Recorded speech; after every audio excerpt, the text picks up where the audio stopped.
ลับมากับแฉนะแน่นอนครับรายการของเรามีการเปลี่ยนเบอร์โทรศัพท์ผมบอกโคตรเหนื่อยรายการเปลี่ยนเบอร์โทรศัพท์เครื่องนึงฉันเองยังเหนื่อยเลยแม่งจะเปลี่ยนทำไมกันนักว่าเบอร์โทรศัพท์ในชีวิต บางคนก็แต่ตัวเองเปลี่ยนมาแล้วถามว่าดีขึ้นไหมก็ต้องตอบว่า ดีขึ้น มันก็ดีขึ้นปุ๊กโกะหลอดเปลี่ยนมาแล้วเป็นไง เปลี่ยนมาก็ต้องยอมรับว่าดีขึ้นจริงแต่ถ้าเกิดจะให้เปลี่ยนอีกเนี่ยเลยถามอาจารย์ว่าอาจารย์เปลี่ยนอีกทีนึงเนี่ยไม่ไหวแล้วนะ คุณน็อตล่ะ ครับ ของคุณน็อตล่ะ ก็ดีนะ อย่างวันนี้ล่าสุดไปค้นบ้านดูเล่นๆ เจอฉลากออมสินซื้อไว้10,000 อย่าบอกว่าถูก ถูก100,000เท่านั้นนะ โอ้ my gosh มึงเป็นอะไรครับมึงเป็นอะไรครับ ตกใจ ตกใจ คือถ้าไม่เก็บบ้านก็ไม่เจออะ อ๋อเหรอ จะจริงๆ ตั้งใจไปขึ้นเงินแค่10,000 เดียว เพราะว่าซื้อไว้8 ปีแล้วลืม ไปเจอ ได้มา100,000 ก็ถือว่าโอ้ ก็อย่างนี้ เอา ก็โอเค แต่ทั้งหมดทั้งมวลเขาบอกว่าบางคนก็เคลมกันเยอะเหลือเกินว่าตัวเองเป็นคนคิดค้นตัวเลขไอแมนก็บอกไอแมนเป็นคนคิดค้นตัวเลขใครมาออกรายการทุกคนก็จะบอกคิดค้นตัวเลข เป็นคนแรก เหมือนกับคนคนนี้มดดำที่มีโอกาสไปเอาง่ายๆ ที่จริงแล้วจาก AE เนี่ยแหละคุณกบบอกว่าเฮ้ยมีคนหนึ่งหยิบหนังสือมาให้มดดำดูเล่มหนึ่งแล้วเขาก็บอกว่าเบอร์พลิกชีวิต ATM รับทรัพย์ทะเบียนรถปลอดภัย อย่าเชื่อจนกว่าจะพิสูจน์ด้วยตัวเองครับถอดรหัสพลังตัวเลข และต้อนรับอาจารย์นิติกฤตนะครับ กิตติศรีวรนันท์สวัสดีฮะ สวัสดีครับ อาจารย์สวัสดีครับ อาชีพจริงๆของคุณคือ คือมีในฟิลตัวเลขนะครับ เรื่องการเปลี่ยนเบอร์ก็ส่วนหนึ่ง แล้วก็เรื่องการสอน สอน หลักๆ ผมจะเป็นนักวิชาการมากกว่า คุณเป็นนักวิชาการ ถือว่าเป็นวิชาการด้านนี้ ก่อนที่มาสนใจเรื่องตัวเลขอะคุณทำอาชีพอะไร จริงๆก็คือเรียนจบมา แล้วก็สนใจเรื่องนี้มาตั้งแต่หลายปีแล้ว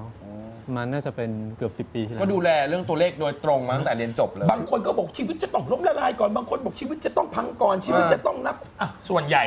ฉันสัมภาษณ์มาฉันว่าถ้าพิธีกรในประเทศไทยฉันน่าจะสัมภาษณ์คนที่เปลี่ยนเบอร์โทรศัพท์เยอะที่สุดในประเทศไทยแล้วล่ะ จริง น่าจะเป็นฉันหมอดูก็ฉันน่าจะสัมภาษณ์เยอะที่สุดในประเทศไทยแล้วล่ะ ฮะ แม่งกูเห็นชีวิตล้มเหลวมาก่อนทุกคนเลยอย่างคุณไม่ล้มเหลวบ้างเหรอ มันต้องบอกว่าผมเป็นคนที่สนใจนะครับแล้วศึกษาแบบจริงจังเอาเป็นเอาตาย คือง่ายๆเราอ่านเริ่มต้นจากการอ่านหนังสือนะครับอ่านแล้วไม่ได้เชื่อแล้วอยากรู้ว่าสิ่งที่เรารู้มาเนี่ยถูกต้องไหมเราก็เลยพยายามที่จะเก็บสถิติจากคนจำนวนหลายพัน พอเราเก็บแล้วคำตอบเฮ้ยมัน 80% ขึ้นนะครับพอเก่งกว่านั้นมันก็กลายเป็นว่าเกือบ 100%ความแม่นยำทีนี้ผมมีความตั้งใจว่าความรู้เนี่ยเปลี่ยนชีวิตคนได้ฉะนั้นเราควรที่จะถ่ายทอดออกไป ใน คือเป็นคนไม่หวงความรู้ปล่อยออกไปเต็มที่สอนไปหลายคนมาก ในวิชั่นของคุณ บางคนเขาก็จะมีคำตอบของเขานะฮะ ครับ ว่า ผม ตัวเลขที่จะเป็นเกี่ยวกับเบอร์โทรศัพท์บ้างล่ะเมื่อก่อนเราเริ่มดูดวงกันเนี่ยวันเดือนปีเกิด จริง ลัคนาราศีเกิด เวลา ถูกต้องไหม เกิด เวลาเกิดลัคนายังไง แต่สำหรับคุณกำลังจะบอกว่า เมื่อโลกมันเปลี่ยนไปปุ๊บเบอร์โทรศัพท์สิ่งที่อยู่รอบๆตัวเราเอง มันมีผลกับชีวิตเราหมดเลย เอาง่ายๆนะครับเรามองว่ามือถือเป็นอุปกรณ์ เออ ทีนี้อุปกรณ์เนี้มันใช้ตลอดเวลา ไม่ว่าจะตื่นนอนจนกระทั่งหลับนะครับเข้าห้องน้ำบางทีเราไม่พาแฟนเข้าไป พาโทรศัพ แต่ ท์ เรามือถือเข้าไป อ๋อจริง มันอยู่กับเราเยอะ แล้วทีนี้โทรศัพท์มือถือมันมีคลื่นพลังงานนะครับกระแสของพลังมันมี แต่เราไม่เคยรู้ว่ารหัสตัวเลขที่เรียงอยู่เนี่ยมันให้คลื่นความถี่ที่ต่างกัน ทีนี้มันมีการค้นพบว่าตัวเลขแบบนี้เช่น 324 326นะครับแต่ต้องวางให้ถูกต้องเนี่ยจะทำให้เป็นคลื่นเสน่ห์เปรียบเสมือนน้ำมันพราย ฮะ เปรียบเสมือนน้ำมันพราย ขนาดนั้นเลยเหรออาจารย์ 324 326 คุณกำลังจะบอกว่าถ้าสมมติ 623อะไรเงี้ยนะครับ สมมติมีเบอร์โทรศัพท์ 324 326 แต่ต้องผสม 623 ต้องผสมให้ดี คือมีตัวเลขอย่างเงี้ยใส่เข้าไป เออ แล้วมีส่วนผสมตัวเลขอื่นที่ดี มันจะให้ผลทำให้คนนั้นเป็นคนเจ้าเสน่ห์คือเห็นกับคนที่หน้าตาไม่ดีหลายๆคน แล้วเขาใช้เลขแบบเนี้ยมีคนมาชอบเยอะ แล้วคุณรู้ได้ไงว่าตัวเลขตัวไหนมันให้ผลกับ คือเรา อย่างไรบ้าง คือการเก็บสถิติเริ่มต้นเนี่ยนะครับมันต้องเปรียบเทียบกับคนจำนวนมาก ครับ เพราะตอนแรกเราจะเข้าใจว่าเลขเสียเลขดีมันปนกันตอนหลังเราแยกแยะได้ว่ากลุ่มคนที่มีเสน่ห์เนี่ยเขาจะจับเลขพวกนี้ไว้ คนมีเสน่ห์ก็ไม่ใช่หมายถึงว่าจะต้องเป็นเรื่องชู้สาวอย่างเดียว มันจะกลายเป็นว่าขายของเนี่ยขายได้เยอะ เพราะว่าซื้อง่าย ผมเดินผ่านร้านนี้ ผมไม่สนใจร้านนี้ แต่คนนี้มีเบอร์ดีจะถูกเลี้ยวเข้าไปซื้อง่ายกว่าเสน่ห์มันดึงดูดนะครับคือเราไม่ได้สื่อสารกันแค่ตาเห็นไม่ได้สื่อสารเพียงแค่หูได้ยิน เราสื่อสารอีกช่องทางนึงก็คือคลื่นและความรู้สึกคือพลังงาน ผมพูดในเชิงพลังงานไม่ได้พูดแบบว่าสิ่งที่มองไม่เห็น คุณกำลังจะบอก จับ ว่า ต้องได้ด้วยสถิติ วันนี้คนที่เขามีบริษัทเปลี่ยนเบอร์มือถือ ตอนนี้ ธุรกิจเปลี่ยนเบอร์มือถือน่าจะเป็นธุรกิจอันดับต้นๆแล้วนะฮะที่คนเป็นเงินพอสมควรเพราะทุกคนต้องการจะมีมือถืออทุกคนต้องการ มีเบอร์ แม้กระทั่ง ดีอะ ค่ายโทรศัพท์มือถือก็ยังจะพูดถึงโทรศัพท์มือถือ คุณบอกคุณเป็นส่วนหนึ่งที่ทำให้เกิดธุรกิจนี้ขึ้นมา ก็พูดได้เต็มปาก เพราะว่าผมสอนมาหลายปีมาก เอาสถิติง่ายๆผมว่าครึ่งประเทศเนี่ยคือคนที่ใช้วิชาของผมเป็นแนวทาง ในการวิเคราะห์ในการที่จะไปเปลี่ยนเบอร์ แล้วผมสนับสนุนให้ไปเปลี่ยนให้ชีวิตตัวเองดีขึ้น และคนในครอบครัวดีขึ้น เพราะหลายๆคนที่มาในแฟนเพจผมเนี่ยเขาบอกว่าพอเขาทำแบบเนี้ยโอเคถูกหวยก็กรณีหนึ่งผลการเรียนดีขึ้นอย่างง่ายๆ ถ้ากรณีเด็กนะครับเบอร์เนี่ยเป็นเบอร์สมาธิสั้นมีเลขเสียเลขเสียเลขเสีย เบอร์อะไรเบอร์สมาธิสั้น มีหลายแบบนะครับ เช่น 13 18 73เนอะไหมครับ 38 พวกนี้มันให้ผลคืออารมณ์ โอ้ อารมณ์ ฉันมี ที่ หมดเลยอะ เหวี่ยง นั่นคือเราเลิกใช้เลยไงฮะ โอ้ พอเราเลิกใช้แล้วเราจะใจเย็นขึ้น เมื่อก่อนฉันมีหมดทุกตัวเลยจริง แล้วเปลี่ยนแล้วใจเย็น ๆ ขึ้นไห เมื่ ม อก่อน ครับ 753 เรา 8357ไงโอ้โหปีดปาดแล้วสมาธิสั้นเหมือนอีกนิดนึงแล้วอ่ะ พอหรือใบ แล้วตอนนี้ อ๋อ ดี ใบ ขึ้น เป็นใบอยู่แล้ว เป็นไบโพล่าเหรอ ไม่ใช่ไปโพล่าใบเซ็กชวล คือมันมีผลต่อจิตนะครับพอจิตของคนนั้นเปลี่ยนวจีกรรมเปลี่ยนกายมโนกรรมเปลี่ยนวจีกรรมเปลี่ยนกายกรรมเปลี่ยนชะตาชีวิตก็เลยเปลี่ยน อ๋อเหรอ คือมันมีผลต่อจิตใจ ตะกี้คุณ ต่อความรู้สึก คุณพูดว่าคุณได้สอนคนดังๆมาหลายคนที่ตอนเนี้ยเขาเป็นหมอเขาเรียกอะไรหมอดูเปลี่ยนเบอร์ เป็นคนที่เป็นนัก ที่มีชื่อเสียง ไม่ใช่อาชีพคนเปลี่ยนเบอร์เขาไม่ได้เรียกว่าหมอดู อ่า เขาเรียกว่านักวิเคราะห์ไหมค นั รับ กวิเคราะห์ตัวเลข อ่า นักวิเคราะห์ตัวเลขดังๆ หลายคนเลยแต่น้อยคนที่รู้จักคนคุณเทียบเท่ากับ จริง เขาเหล่านั้นเนี่ยก็เลยบอกมีกระแสว่าคุณเนี่ยเกาะพวกเขาดังอีกทีหนึ่ง อ๋อผมออกสื่อของผมมานานแล้ว แล้วก็ประกาศมานานแล้วเพียงแต่ว่าการจะเข้ามาในสื่อใหญ่เนี่ยผมไม่มีความรู้สึกทะเยอทะยานอยากจะต้องมา อืม เนอะไหมครับบางคนก็พยายามแต่ผมไม่ได้พยายาม อืม เพราะเราให้ถ้าหน้าที่ผมคือให้โดยมาก ไม่ใช่การมากอบโกย ณวัน ผ นี้ มเลยเฉยๆว่าจะต้องมาอะไรเยอะแยะกับการโปรโมตตัวเอง คุณอายุเท่าไหร่แล้วเนี่ยปีนี้ ปีนี้ก็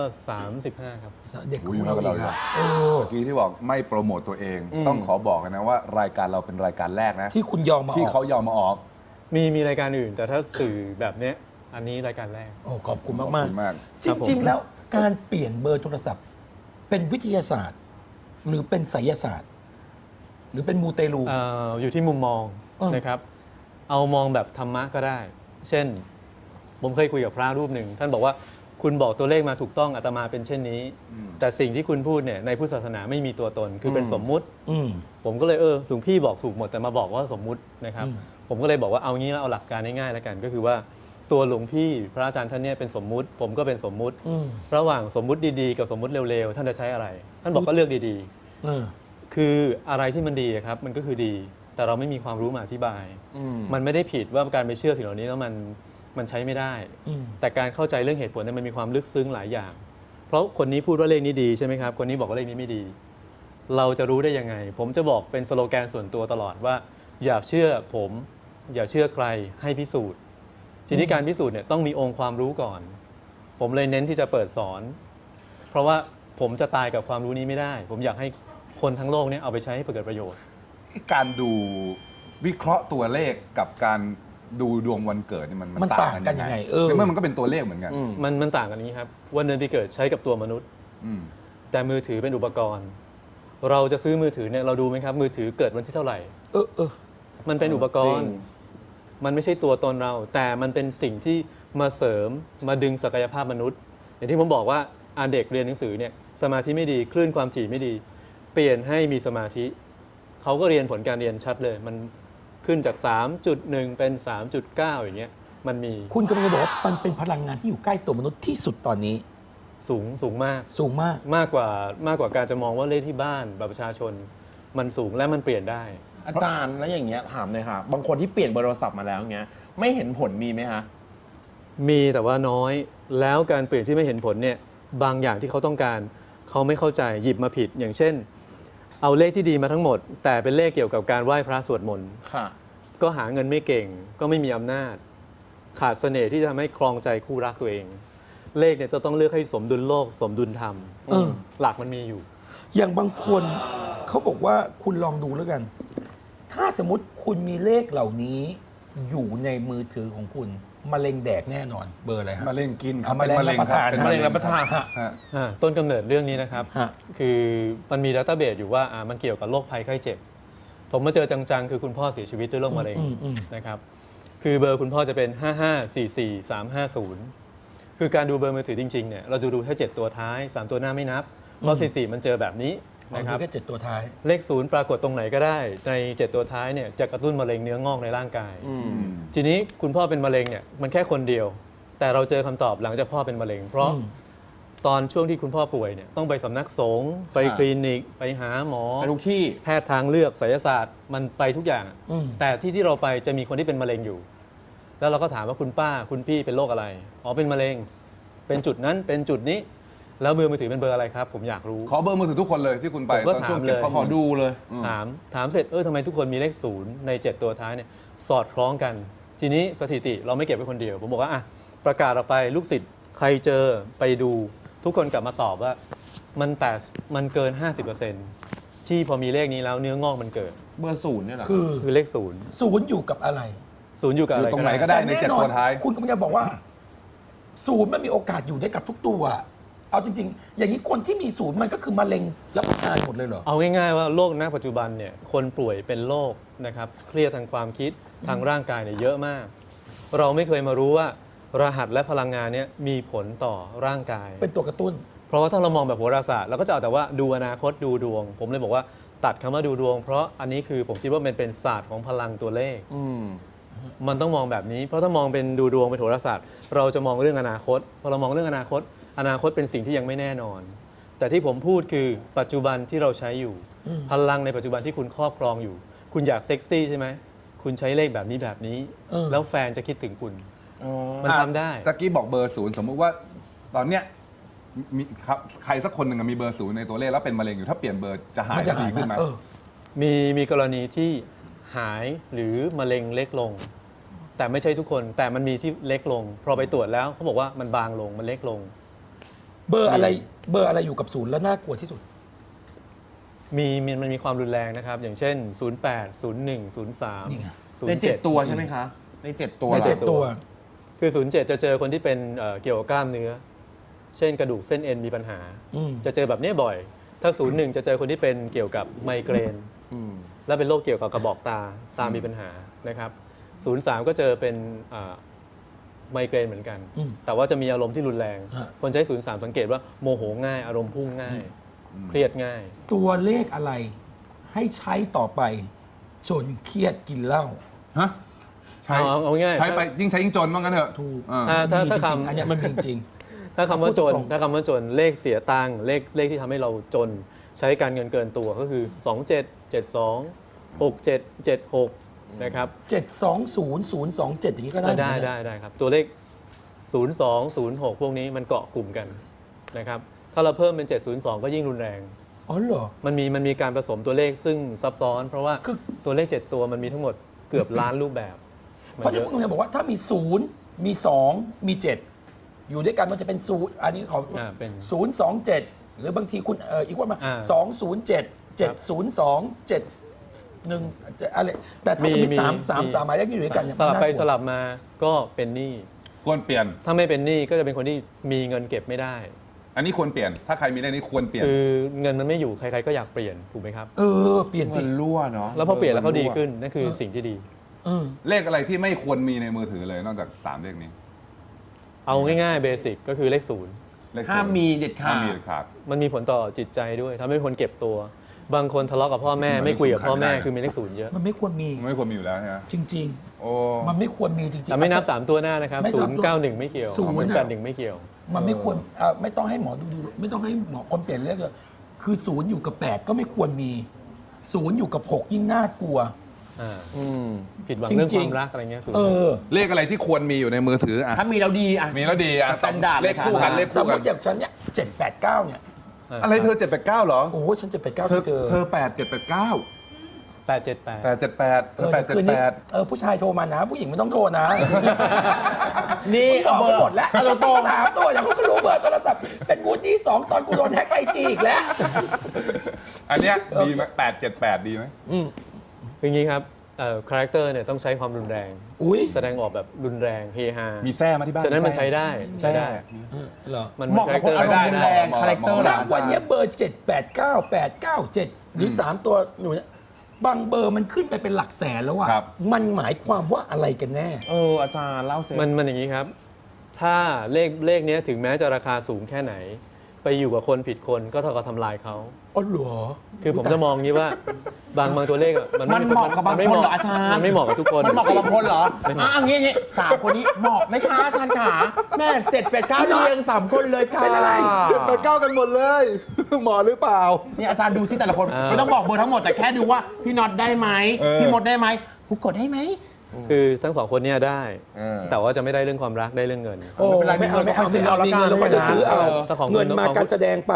ของคุณน็อตเนี่ยมันผสมกัน เพราะว่าเขามี 2 เบอร์ เบอร์หนึ่งเซ็กซี่มากเสน่ห์แรง อีกเบอร์หนึ่งเป็นขาโหด ฉะนั้นก็เลยเอามาบาลานซ์กัน เซ็กซี่อย่างโหดเดี๋ยวต้องใส่ชุดหนังละเตรียมชุดหนังไว้ก่อน คุณน็อตมีเซ็กซี่ด้วยเหรอ ก็มีนะ บางมุมพี่อาจจะไม่เห็นก็ได้พี่น็อตก็จะมีมุมเซ็กซี่ ไม่อยากให้ ก็ เห็ ได้ นนะเพราะฉะนั้น 7 8 9 วันนี้ที่คนหาซื้อกันเราเชื่อว่าทุกคนต้องการชีวิตดีขึ้นหมดแหละ คนกลุ่มประเภทไหนที่ไม่ควรจะไปแตะต้องมันเลย ในกลุ่มประเภทตัวเลข คือเรา อาจารย์ ต้องเข้าใจว่าคาแรคเตอร์ตัวเลขแบบเนี้ย อืม นะครับผมเองก็เป็นคนหนึ่งที่เป็นคนคิดค้นว่าเลขนี้ต้องเรียงกันยังไง เอาคุณเป็นคนคิดเลย 7-8-9 ผมทำเป็นลายเซ็นไม่ใช่ดูที่หน้าปกก็ได้ อืม นะครับจะเป็นลายเซ็นที่ผมทำมันหลายปีแล้ว แต่เลขนี้ไม่ใช่เหมาะกับทุกคน เพราะว่ามันจะออกแนวดุดัน พอเราใช้เลขนี้คุยกับสามีจะไม่ค่อยชอบเรา ใช้คุยกับคนจะรู้สึกว่าเราน่ากลัว อืม คนที่จำเป็นต้องใช้เสน่ห์เนี่ยพอใช้แล้วไร้เสน่ห์ อืม มันจะมีปัญหาแบบนี้ แต่ต้องการมีอำนาจทำธุรกิจใหญ่โอเคมันก็ใช่ อืม ฉะนั้นต้องดูครับว่าต้องการอะไร เอาอย่างนี้ค้าขาย เดี๋ยวนี้คนขายของกันเยอะ ค้าขายเหมาะกับเลขอะไร คนที่ชอบค้าขาย คนที่อยากค้าขายทำธุรกิจใหม่ๆ ทำธุร เด็ กิ ก จค้า วัยรุ่ ขาน ย ให ทั่ ม่ วไป ๆเนี่ยอาจาร ขายออน ย์ ไลน์อ่ะ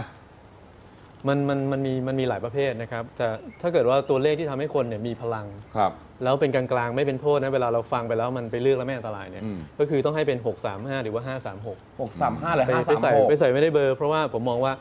มันเป็นเลขที่วางไว้ดีแล้วนะครับไปวางตรงไหนก็โอเคทำให้เป็นคนกระตือรือร้น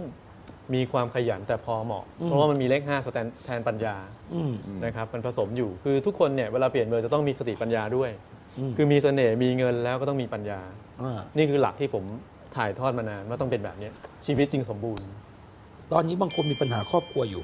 หัวไปมีเมียน้อย เมียไปมีชู้ เนี่ย ลักษณะของคนประเภทเนี้ย ถ้าคุณถ่ายเราเชื่อว่าท่านผู้ชมต้องมีอยู่ อ่ะ จะต้องมีเลขอะไรอยู่ในเบอร์โทรศัพท์ โอ้ คือมันอยู่ในกลุ่มตัวเลขที่ผิดหวังเรื่องความรัก คือ นะครับตัวเลข 06 02 พวกนี้จะชัด คือสมมุติถ้าผมมีเลขเนี้ย ผมมีโอกาสที่จะอกหัก อย่างนี้เหรอ มีโอกาสอกหักด้วย มันมี 2 ทางคือคนที่ใช้เนี่ยเจ้าชู้กับอีกแบบหนึ่งคือ คนที่ใช้จะต้องเจอแฟนเจ้าชู้มาอยู่ด้วย โดนสวมเข่าอย่างเงี้ยเหรอพี่ ประมาณนั้น ตาย คือมันจะวนเวียนอยู่อย่างนี้ พอเลิกใช้มันก็จะไม่เจอคนประภท เราไม่มี แป๊บนึงค่ะลูกสาวมึงเขาตกใจ ทำไมอ่ะ เขา มีเหรอ คุณมีไหมคะ ไปปี้เขามีอีก หนูขอโทษนะคะ หนูไปสวมเข่าเขาค่ะไม่ได้สวมเข่าหนู ผู้ชายที่ไหนจะมาหลอกหนูคะหนูดูสารรูปตัวเองก่อนอู้ทำเป็นตกใจกูเห็นแล้วกูตกใจมาก โอ้แต่ตกใจเลยค่ะหนู โอ้ยชีวิตเศร้าชาวเกย์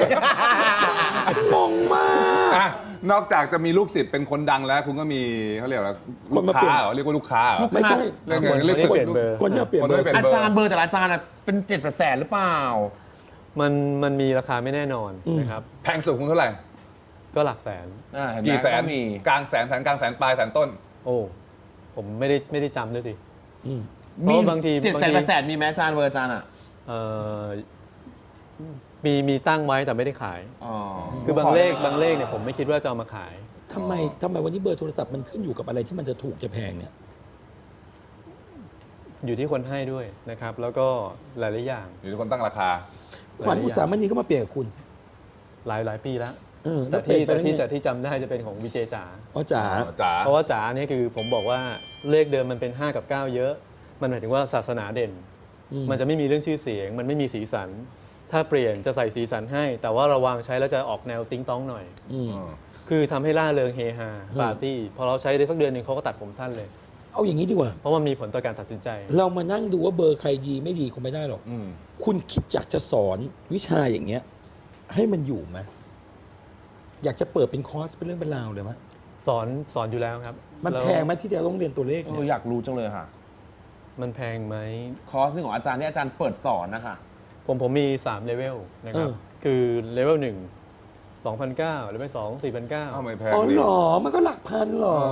แล้วมันต่างกันยังไงเลยว่า1หรือว่า2 คือมันเรียนให้มันเข้าใจพื้นฐานตัวเลขตัวเดียวตัวเลข2ตัว แล้วก็ขึ้นมาวิเคราะห์ขั้นสูง ทั้งหมดต้องเรียน3เลเวล ใช่ครับเรียน3ขั้น เลเวล3 คืออย่างนี้ดูภาพข้างหลังคนมาเรียน นี่คือคนไปเรียนกับคุณ ใช่ผม นี่ลูกศิษย์อาจารย์ก็คงจะแน่นเต็มประเทศไปหมดนะเนี่ยจริงๆแล้วเนี่ย คือผมไม่ได้สอนมา 2 ปีครับผมเสียความรู้สึกกับลูกศิษย์ก็เลยไม่สอน 2 ปี คือ ทำไม ก่อน อ่ะ สอน ก่อนหนั้นนี่คือสอนมาตลอด คือรู้ว่าคนที่เอาไปใช้เนี่ยมันไม่ได้จริงใจต่อคน ฉันส่งกบ EFM ไปเรียนหน่อยดีก นี่ ว่า นางไปเรียนแล้วนางสมัคร กบ เรียน แล้ แล้ว ว พี่กบมาเรียนแล้วครั ก บ บผู้ตื่นตระหนกตลอดเวลา เดี๋ยวอีกหน่อยก็เนี่ยพอไปหาลูกค้าก็ทำไมนี่เบอร์ลูกค้าไม่ดีนะครับเปลี่ยนแล้วซื้อแพ็คเลย ก็ถือว่าเป็น ซื้อแพ็คลย การสอนที่เยอะที่สุดแล้ว เพราะว่ามันหลักหลายร้อย เอาอีกหน่อยคนก็เป็นนักวิเคราะห์ตัวเลขกันหมด แล้วก็ ทั่ว เปิด เมืองเลย สำนักกัน ไม่ หมด ครับผมไม่ได้ห่วงว่าจะสูญเสียรายได้หรืออะไร แต่หวังว่าประเทศไทยคนไทยจะดีขึ้น เรารู้ว่าเราไปเปลี่ยนคนที่เรารัก เราบอกว่าแม่เราป่วยเราอยากให้แม่เราดีขึ้น เรารู้ว่าลูกหลานคนนี้ไม่ดีเกเรเถียงพ่อเถียงแม่เปลี่ยนให้เขาสุภาพขึ้น อย่างพระท่านใช้เบอร์ที่ไม่สมาธิไม่นิ่ง ท่านก็จะไปสนใจเรื่องที่มันไม่ดี พอใช้เลขสมาธินิ่ง ท่านก็ปฏิบัติทำได้ง่าย มันมีพา เพื่อประโยชน์ ด้วยนะ มีครับคนพิการผมก็ให้เรียนฟรี คือคนที่มาเรียนกับคุณเนี่ยเขาสามารถที่ไปเปลี่ยนชีวิตเขาได้ในทางที่ดีขึ้น อาจ เขาไป จะไม่ได้ ทำ ไปใช้ในทำเป็นการค้าในการเป็น คือเวลาไปทำการค้าเนี่ยมันรับประกันไม่ได้ เพราะว่าประสบการณ์หลาย ๆ อย่างมันยากมากกว่าจะรู้แบบนี้นึกออกไหมครับ แล้วเวลาไปเปลี่ยนเบอร์คุณต้องเสี่ยงในการรับกรรมนะ อ๋อเหรอ อ๋อเหรอ ผมเองก็เคยป่วยเกือบตาย อ๋อเหรอ จากการที่ไม่เข้าใจว่าเฮ้ยเราไปยุ่งตรงนี้ไปสับตรงนี้แล้วเราแก้ไม่ถูก มันไปเปลี่ยนดวงเขาอะเนาะ คือเปลี่ยนจริง ๆ ครับไม่งั้นไม่รับผลหรอก แต่ตอนป่วยอ่ะผมดีใจว่าแสดงว่ามันได้ผล ผมเลยต้องทรมา อ๋อน ก็คือรับเขาเรียกว่ารับกรรมแทนอย่างเงี้ยเหรอฮะอาจารย์ รับเคราะห์ ก็เป็นธรรมชาติ คือเราไปเบี่ยงพลังงานนะครับคนนี้จะต้องผิดหวังหรือว่ามีปัญหาเรื่องการเงินไปอีก10 ปี เราไปเปลี่ยนให้เขาชดใช้แค่ปีเดียว อีก 9 ปีอ่ะมันจะอยู่ที่ไหนล่ะ อีก 9 ปีก็จะมาอยู่ที่เรา มันนำในรายการนี้มีโอกาสสัมภาษณ์คนเก่งๆ คนที่ประสบความสำเร็จเยอะๆเนี่ย ครับ รายการนี้มีโอกาสสัมภาษณ์หลายๆทีแล้วเขาพูดอะไรรู้ป่ะเขาเชื่อว่าคนเก่งขยัน มันมีผลชีวิตจริงๆอ่ะไม่ถึงครึ่ง แต่ถ้าเขาเชื่อว่าความเฮงและดวง เขาเชื่อว่ามันมีผลถึง 60%คุณเชื่ออย่างนั้นไหม ก็เชื่อนะ ฉันก็เชื่ออ จริง เก่งสู้เฮงไม่ได้ เขาบอกอยู่ที่วาระและเวลาสำหรับคุณเก่งเฮงเบอร์โทรศัพท์ มันจะไปอยู่ส่วนกี่เปอร์เซ็นต์ของชี มัน วิต มันอย่างนี้ครับ คือความเก่งอ่ะคือการกระทำความขยันหมั่นเพียรแอคทีฟคุณต้องมี แล้วพอคุณได้พลังตัวเลขที่ดี ค่ะ คุณมีเสน่ห์มากขึ้น วันนี้คุณออกแรง 8 ชั่วโมง แต่เสน่ห์คือของคุณมากกว่าเดิม สติปัญญาคุณดีกว่าเดิม คุณทำให้มันเป็น 150 ได้ จาก100ผลลัพธ์เป็น 150 อันนี้เห็นมาหลายคนถูกไหมครับ ศักยภาพของมนุษย์เพิ่มขึ้นได้ เพราะว่าตัวเลขทำให้เกิดสมาธิ ตัวเลขเสียสมาธิออกไป ตัวเลขที่รู้จักที่จะพูดจาหวานๆออกมา มันมีหลาย ๆ คู่หลาย ๆ คนที่ว่าเปลี่ยนจากเมื่อก่อนเป็นคนพูดจากระด้างกลายเป็นคนพูดเพราะขึ้น มันทำได้เราพิสูจน์ได้ คุณเปลี่ยนเบอร์ให้มดดำพูดจาเพราะๆได้ไหมครับ ไม่เสีย เป็นอย่างนี้ เสี อย่างนี้ทำอย่างนี้สมมติอย่างนี้ทำได้ไหมเอาอยากรู้ โอ้ อย่างนี้ทำได้ไหม ตายแล้วเกิดใหม่ตายแล้ว โดย เกิดใหม่ กำพืชเป็นคน มัน หยาบ มองหลั คาก ย มองหลักความเป็ โท น ษ จริ อี ง นัทตบไม่ ฟัง อ๋อเหรอ มองหลักความเป็นจริงว่าสมมติความรุนแรงอยู่ที่ 100 พอเราเปลี่ยนเลขที่อ่อน ไม่ โย ได้ น รุน เนี่ แร ย งครับเป็นคนซอฟต์พอสมควรนะคะ เป็นคนจิตใจดี จริงๆครับ เป็นคนจิตใจดีแต่ปากแย่ปากไม่ดี โอเค จาก100พอเราเปลี่ยนเลขที่อ่อนโยนจะลงมาเหลือสัก70มันควรจะเป็นแบบนี้ไม่ใช่ว่าเปลี่ยนไปหมด ยังเหมือนเดิมแต่อาจจะมีสติ บาง มากขึ้นเวลา ใช่ พูดอะไร มัน ใช่ไห เบา ฮะ ลงครับ ให้ดูเป็น มั คาแรคเตอร์ตัวเองเหมือนเดิม เอาอย่างนี้ วันนี้คุณอยู่ต่อ อืม อีกเบรกหนึงเลยดีกว่า อืม เรารู้เอสเปแต่ในระหว่างนี้ คุณจะเปลี่ยนเบอร์ให้คนดูกี่คน ให้แฟนรายการเรากี่คน ให้กี่คน ถ้ามานะครับก็ผมชอบเลข ค่ะ 5 ตัวเลข5คือเป็นเลขมงคลเป็นเลขธรรมะเป็นเลขสติ 5 คนเหลือ 5 คน5 คน ตกใจโอ้โหตอนแรกเป็นไงบ้างอาจารย์ใจดีจังเลยค่ะ จะบอกว่า กลุ่มที่บ้านกลุ่มนะ 5 คน 5 คน 5 คนกติกายังไงดีครับพี่มดดำ ยังไงดี คืออยากได้คนที่ชีวิตตัวเลขต้องชีวิตแย่ ต้องแย่ส่งตัวเลขมาให้ เพราะว่า ก่อน เวลามันเปลี่ยนมันพลิกชีวิตชัดเจน เอาอย่างนี้ ถ้าเลขคุณดีอยู่แล้วเปลี่ยนมันไม่พลิกชัด คุณจะเอา เอาไงคนที่มีตัวเลขอะไรอ่ะ เออ ที่คุณอยากจะเปลี่ยนให้ เออ ที่เขามีอยู่3ตัว ถูกต้องอันนี้ถูกต้องเลิศ ต้องมีเลข 3 ตัวนี้ติดกันแล้วตามนี้นะ อ่า 767 767 737 737 767 กับ 737 ติดกัน 3 ตัวเลย อ่า เป็นอย่างนี้เรียงตามนี้เลย 202 อ่ะ 606 อย่างเงี้ย 606 อ่ะจดหน่อยกับทีมงานค่ะเอามาไปพี่โทรชื่อลูกว่า ถ้าทำไมเธอโง่เธอลืมจด จดแล้ว ไหนลองเปลี่ยนสิไปพี่ยกขึ้น ถ้าสมมติโอ้ เขียนตัว ตา เล็ ย ก แล้ว ถ้าเกิดเขาสมมติว่ามีเบอร์เอาขึ้นค่ะเอา อัน ขึ้ นี้ น ไหนมาเถิด มีเบอร์ 737 แล้วเพิ่มอีกตัวหนึงครับ 606เพิ่มอีกตัว อีกตัวหนึ่ง312 312เอามีเบอร์ตามนี้ในเบอร์มือถือของคุณเนี่ย แต่ทำไมเธอเขียนตัวเล็กๆล่ะ ส่ง SMS มาที่รายการเรานะ 4642525 เดี๋ยวอาจารย์เปลี่ยนเบอร์ให้ เราจะเปลี่ยนให้ ขอให้ มี 767 นะฮะ 737 202 606 312 ขอเบรกตบทีมงานก่อนครับ แป๊บนึงฮะ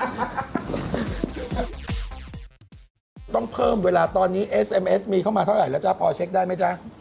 เพราะนั้นแต่ไปปีเบอร์ที่เขาจะต้องถ้าคุณมีเบอร์ตุ๊ก ไม่เขียนแก้ด้วย 767 202 606 แล้วก็ 312 นะฮะ ถ้าคุณมีเบอร์เหล่านี้ คุณส่ง SMS เข้ามาที่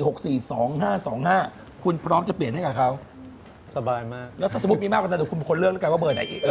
ถามหน่อยได้ไหมว่าทำไม 6 เบอร์นี้ถึงอยาก ขอ จะ ดู เปลี่ยนจัง เราเริ่มจาก คือ เบอร์แร ไม่ ก ดี ก่อน ยังไง คือเราเลือกที่เป็นชีวิตที่ทุรนทุราย ทุรนทุรายเหรอ ทรมานมาก ครับ ๆ ทรมานทางความรักทางการเงิน อืม นะครับอย่าง 312 เนี่ยมันมีโอกาสที่จะทะเลาะกับคู่รักตัวเอง ครับ หรือ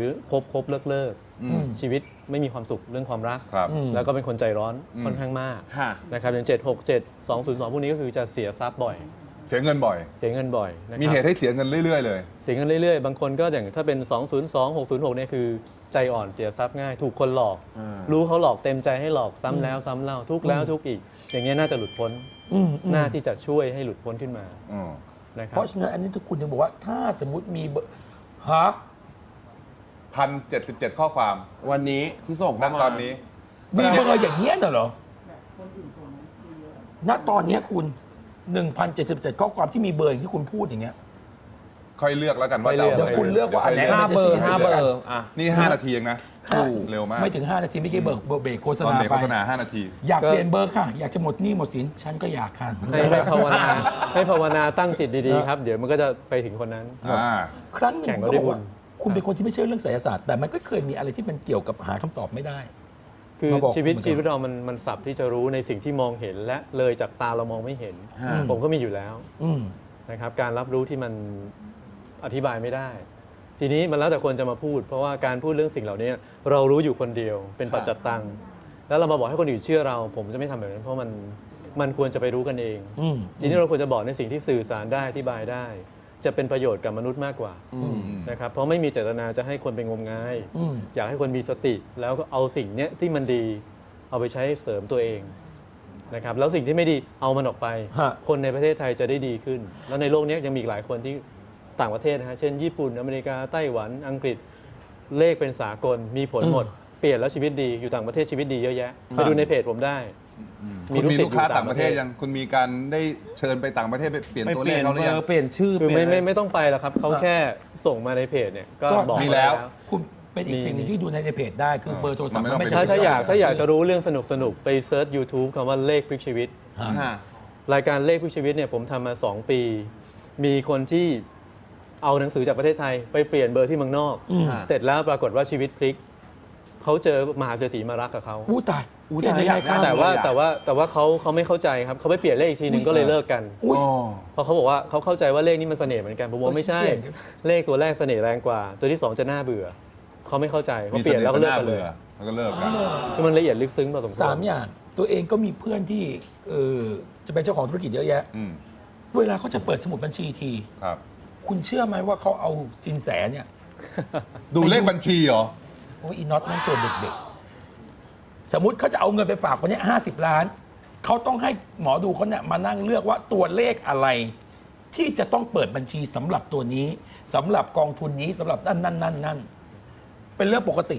คุณก็จะบอกว่าแม้กระทั่งตัวเลขในสมุดบัญชีก็กำลังจะบอกความเคลื่อนไหวในการเงินได้ มันมองแบบนี้ ตอนนั้นผมเจออยู่ 2 เคส คนที่เรียนกับผมไปแล้วเขามาบอกว่าเฮ้ยเขาเป็นนักธุรกิจ คนที่เป็นนักธุรกิจเนี่ยจะมีสมุดบัญชีหลายเล่ม เงินมันเข้าออกแต่ละอันเนี่ยมันเห็นชัดนะครับพอเรียนไปแล้วเขามาอธิบายให้ฟังว่าเนี่ยผมล่มจมเพราะบัญชีเลขนี้ แล้วเลขเนี้ยเป็นการเงินที่ดีที่สุด สมุดบัญชีเลขอะถ้าสมมติมีเลขอะไรในสมุดบัญชีมึงล่มจมแน่ คือเงินมันเข้าแล้วมันออกเยอะมากกว่า คือ จะเป็นแบบนี้อย่างเช่น 767 ที่ยกตัวอย่างเนี้ย อ๋อก็คล้ายๆกับโทรศัพท์มือถือ คือเลขซวยๆเนี่ยมันย้ายไปตรงไหนเนี่ยมันส่งผลทำร้ายชีวิตอยู่แล้ว โอ้ เราเลือกที่มันดีได้ แต่ว่าสถิติที่อธิบายเนี่ยมันมีหลายศาสตร์มาอธิบาย ถ้าเราใช้หลักผมเนี่ยมันเข้าใจง่ายหน่อย อะ เพ ไร ราะฉะนั้นเอาง่ายๆถ้าสมมติคุณมี7 เลขอะไร เลขอะไรบอก แล้วอีกหน่อยเนี่ยเขาบ มี อก อะไร ว่า อีกคะ มีคนบอกมาว่าในอนาคตเนี่ยสมุดบัญชีมันจะหายไปจากชีวิตมนุษย์ ทุกสิ่งทุกอย่างมันจะหายจะเป็นสมุดอะไรนะลูก เปล่าค่ะ บอกพี่น็อต แล้วครับ มันไม่ใช่767ต้อง7 ตอง ยิ้ม เจ็ดตองเจ็ดตองเจ็ด ตองเจ็ดสมุดบัญชีเป็นตองเจ็ดเป็นยังไงอ่ะ นำหน้าเลยค่ะอาจารย์ มันต้องไปอยู่ท้ายสุดครับ หรอ คือตัวเลขท้ายเนี่ยมันจะเป็นชีวิตเรา เออ ตัวที่เป็นด้านหน้ามันเป็นสาขา มันจะไม่ใช่อิทธิพลเรา อ๋อ ต้องเป็น ตัวหน้าไม่ ตัวหลั เกี่ยว งเหรอ ราคาไม่เกี่ยวนะ ดูตรง ไม่เกี่ยว 4 ตัวหลังดีกว่า สี่เพราะฉะนั้นสมุดบัญชีมันก็คือหนังสือเล่มนี้มันจะมีบอกว่าตัวเลขคืออะไร อืม ให้เราดูที่สีตัวหลังบัตร ATM ล่ะคะ เออ เราเลือกยากมากวันนี้คุณ แล้วจริงช่วงนี้ช่วงเทศกาลเปลี่ยนบัตร ATM ด้วย ในหนังสือเนี่ยหนังสือ Decoder ผมเนี่ยมีคำตอบเรื่องบัตร ATM เพราะว่า ไม่ควรจะมีเลขอะไรไม่อยากอ่านหนังสือคุณก็ตอบไปสิ มันมีเป็นสูตรเลย อ๋อ ครั เหรอเหรอ ว่าไปเลือก เหรอ เลขอะไร แต่ว่าตอนนี้หนังสือไม่ได้อัปเดต เพราะว่ามีการเพิ่มหลักจาก ถูก 4 ตัวเป็น 6 ตัว อ๋อใช่สิ เพราะว่าที่เขียนสูตรเอาไว้เนี่ยเป็นเลข 4 หลักหมดเลย อ๋อเลขที่ว่านี่คือรหัสใช่ไหมไม่ใช่ละ ใช่ ไม่ใช่ เวลา ตัว เรา เลข ก บ ด นการ์ดนะ เวลาร หัส เวลา นะ เรากด อืม พอเราเปลี่ยนรหัสเลขที่ไม่ดีเนี่ยเราจะมีกระแสการเงินที่ติดลบ พอเราเปลี่ยนแล้วเงินดีขึ้นใช้น้อยล ถ้าง มีเลขอะไรอยู่ในรหัสนั้น 6 ตัวเนี่ย ศูนย์ โอ้มันกำหนดแบบนี้ไม่ได้ครับ เพราะว่า ไม่ได้ด้วย ดูแต่ อ ละ ย่าง คน ง่ายๆหลักง่ายๆตัดเลข0ออกไปก่อน ว้าย แต่ที่ว่าเราควรจะเป็น ไม่มี เราอยากได้เรื่องเงินเนี่ยเราควรจะเป็นเลขแรงๆทางการเงินเช่นใส่ 8228 หรือว่า 29 หรือว่า 65 หรือว่า 6336 มันได้หลายตัวเลข แต่ว่ามันมีคาแรคเตอร์ ควร ต่าง จะ กัน เอาอะไรใส่เข้าไปการเงินเราจะไม่ขัดข้อง เอาเร็วๆ พูดมาเร็วๆ จะเบรกแล้ว จะให้ส่งให้กลับบ้านแล้ว ทีนี้ทุกคนก็ไปแย่งกันกดแล้วกันนะ เออ ผมให้เลย 6365 6365 3659 อย่างนี้เป็นต้นนะครับ ไม่เอา 6 ตัวสิ เอา อุ้ยเดี๋ยวก็ใช้ ลืม เดี๋ยวคนจะรู้ไปหมด 636365อย่างนี้เป็นต้น 6365 282895 เดี๋ยวทุกคนเปลี่ยนเดี๋ยวเป็นมิจฉาชีพเอาไปใช้ ไม่ต้องบอกหมดหรอกอ่ะ เดี๋ยวบอก เอาไว้ หมด ก็ได้ ไปศึกษาแนวทางดีกว่า ศึกษา เราจะได้เป็นระบบ ผมมีครับใน YouTube พิมพ์ว่านิติกฤตนะครับหรือว่าเลขทุกชีวิตมันเจอคำตอบ เพราะว่าผมให้ความรู้ไว้เยอะผมไม่ได้กักมันเยอะมาก แต่เรายังไม่ได้เปิดดูแค่นั้ ติ น ด เอง ตามคุณได้ที่ไหนฮะ ถ้าใน Facebook มันจะเป็นชื่อว่าเป็นเพจนะครับ ชื่อว่าเบอร์รับโชค เบอร์ ว รับ ง โช เล็บ ค นิติกฤตกิตติศรีวรนันท์อันนี้คือที่ผมใช้มาหลายปี อืม นะครับแต่ถ้าเข้า YouTube ก็พิมพ์ชื่อก็ได้นิติกฤตหรือว่าคำว่าเลขพลิกชีวิตเพราะเลขพลิกชีวิตมันเป็นรายการ มันก็จะมีตัวอย่างมากมายที่ทำให้เราเรียนจากแบบครูพักรักจำถ้าเอาสมบูรณ์จริง ๆ ก็ต้องไปเรียนเป็นคอร์สที่ผมเปิดสอน เพราะว่าการเข้าใจต้องเป็นระบบ ไม่งั้นสับสน ต้องเป็นระบบฮะทีมงานจะต้องให้เราเบรกก่อนที่มันจะโดนฆ่านะฮะ โอเคครับ พักกันสักครู่ฮะ แน่นอนครับท่านผู้ชมฮะตอนนี้ยอด SMS นะวันนี้ไม่เกี่ยวกับ Instagram ทั้งหมด 2,000 กว่าแล้ว 2,300 2,300 แล้ว 2,000คุณจะต้องเป็นคนเลือกแล้วล่ะ ไม่มีปัญหาครับขอให้เห็นเดี๋ยวเลือกได้ เดี๋ยวเราจะให้ทีมงานนะฮะปริ้นออกมาให้คุณดูว่ามีเลขอะไรบ้าง แล้วคุณ ครับผม ก็ต้องอดทนในการดูเลขสัก 2,300 ณ วันนี้ศาสตร์ตัวเลขมีผลยังไงกับชีวิตมนุษย์สักนิดหนึ่งฮะก่อนนอน ก็อย่างที่บอกนะครับ มีผลต่อจิตใจพอจิตใจมันเปลี่ยนคำพูดวาจาก็เปลี่ยน ค่ะ นะครับ แล้วการกระทำหลายๆอย่างมันเปลี่ยน ฉะนั้นพอมันเปลี่ยนแบบเนี้ยชีวิตคนนั้นเปลี่ยนไปเลย คนที่ใจร้อนกลายเป็นคนใจเย็น คนที่หยาบกระด้างเป็นคนนุ่มนวลนะครับ เด็กเรียนหนังสือไม่เก่งเรียนหนังสือเก่งได้ นี่คือประโยชน์ของมัน เบอร์โทร แต่ต้ ศั อ พ ง ท์ รู้ให้ถูกต้อง ศาสตร์ตัวเลขเนี่ยมันกี่เปอร์เซ็นต์ของ 100% ของชีวิตเราที่มันจะช่วย มันวัดเป็นเปอร์เซ็นต์เนี่ยยาก เพราะคำถามนี้มีคนถามบ่อยนะครับ ค่ะ มันวัดยากเพราะบางคนเนี่ยพุ่งปี๊ดเลย บางคนบอกว่ารู้สึกกับจิตใจว่าเย็นขึ้น แต่ยังไม่เห็นว่าเรื่องการเงินมันเปลี่ยน มันไม่ได้เปลี่ยนแปลงเท่าไหร่ มันจะค่อยๆขยับ บางคนก็พุ่งเร็ว ฮะ บางคนพอเปลี่ยนปุ๊บแฟนเข้ามา บางคนเปลี่ยนปุ๊บเลิกกับแฟนเลยภายใน3 วัน มันมีหลายแบบ บางคนที่เลิกคือเอาคนไม่ดีออกไปนะ โอเค เป็นอย่างนั้น ขึ้นอยู่กับบุคคลเนาะอ่ะ โปรดใช้วิจารณญาณในการรับชมและก็รับฟังแต่อีกสักนิดหนึ่งนี่คือหลักวิทยาศาสตร์ที่วันนี้คนพูดถึงเยอะเหลือเกิน ค่ะ แล้วก็แฉเราก็ทำให้คุณเต็มๆ ครับ 1 ชั่วโมง ขอบพระคุณมากๆค่ะที่แวะเวียนมาที่แฉโอกาสหน้าเราคงมีโอกาสได้พูดคุยกันใหม่ ขอบคุณนะฮะ ขอบคุณครับ ขอบคุณครับ ขอบคุณที่ติดตามราย